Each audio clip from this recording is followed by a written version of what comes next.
Жылой ауданында оқушылар үшін ерекше іс-шара өтті. Жас техниктер станциясы коммуналдық мемлекеттік мекемесінің қызметкерлері оқушыларды робототехника үйірмесінің жұмысымен таныстырды. Мұндағы мақсат ақпараттық технологияның мүмкіндіктерін өскелең ұрпақ біліп қолданса деген ой. Іс-шара Қазақстан Республикасы тәуелсіздігінің 30 жылдығына орай ұйымдастырылды.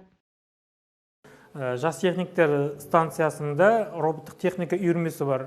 Бұл роботтық техника үйірмесінде келуші бала саны көп, дей тұрғанмен осы өздерінің білімдерін жақсы жағынан көрсетіп жүрген балалар санаулы.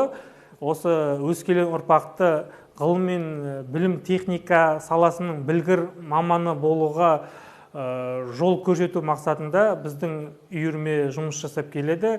Бүгін осы аудандағы мектеп оқушыларын, осы ғылымға, білімге қызығушылығы бар оқушыларды жинап, біздер космостағы роботтық техника жөнінде ақпараттар бердік және практикалық сабақтар жасадық. Шара барысында Қуаныш Шалабаев оқушыларға Марсты зерттейтін әрі өзі басқарылатын ровер құрастырудың қыр-сырымен бөлісті. Сол бойынша қатысушылар екі топқа бөлініп, ғылыми зерттеу жүргізу бағытындағы үстел ойындарына қатысты. Белсенділік танытқандар марапатталды. Біз бүгін жас техниктер станциясына алғаш рет келіп тұрмыз, және қонақ ретінде. Алғаш рет келгеннің өзінде де қазіргі алып тұрған әсерім өте жоғары десем де болады. Тек қана ақпараттар бере қоймай, бізге де үлкен ойындар ұйымдастырды.